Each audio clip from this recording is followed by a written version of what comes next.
बिस्मिल्लाहिर्रहमानिर्रहीम। शुरू करियां तो उन रब करीम जे नाले सां जेको निहायती महिरबान ऐं ॿाझारो आहे। जो आम उजारे सो जीअंदो रहंदो, जो आम उजारे सो जीअंदो रहंदो, जो क़ौम संवारे उहो जीअंदो रहंदो।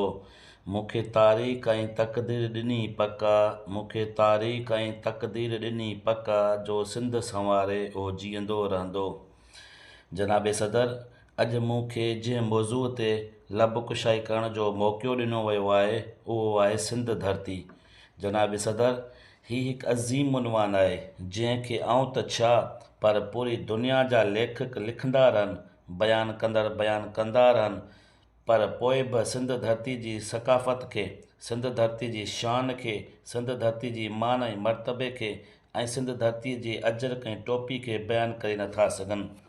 जनाबे सदर, सिंध जेका 5000 साल पुराणी तहज़ीब रखे थी, सिंध जेका हिकु अलॻि रहणी कहाणी रखे थी, सिंध जंहिंखे बाबुल इस्लाम चयो वञे थो, सिंध जंहिं वटि सचल ऐं शाह लतीफ़ भिटाई जहिड़ा शाइर हुजनि, सिंध जंहिं वटि होशू जहिड़ा दिलेर हुजनि, तॾहिं कंहिं शाइर चयो त तो क़दमनि तां क़ुर्बान थियां, तो क़दमनि तां क़ुर्बान थियां, ए सिंध अमा, ए सिंध अमा, तो पेर पुठीअ तां घोर वञा, ए सिंध अमा, ए सिंध अमा।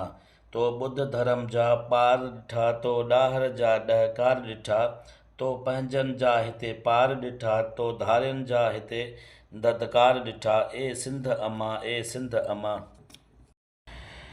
जनाबे सदर, हीउ हिकु अज़ीम उनवान आहे जंहिंजे लाइ ॿिन्ही जहाननि जे सरदार हज़रत मुहम्मद रसूलुल्लाह सल्लल्लाहु अलैहि वसल्लम जन फरमायो त मूंखे सिंध जी तरफ़ां थधड़ी हवा पई लॻे। तॾहिं कंहिं शाइर चयो आहे, असां का बि ॿियाई कॾहिं कान कई आहे, असां का बि ॿियाई कॾहिं कान कई आहे, कलंदर थियण जो कोई शौक़ु कोन्हे, जेको आहे सो ई आहे सिंध जो कलंदर। मुंहिंजा प्यारा दोस्तो, जॾहिं दुश्मन सिंध ते हमिलो कयो त उते सिंध जा दिलेर बाशहूर पुटनि दुश्मननि खे मुंहुं तोड़ जवाबु ॾिनो। जॾहिं सिंध खे नाबूज़ करण जी कोशिशि कई वई, उन्हनि बहादुर पुटनि दुश्मननि खे मुंहुं तोड़ जवाबु ॾिनो।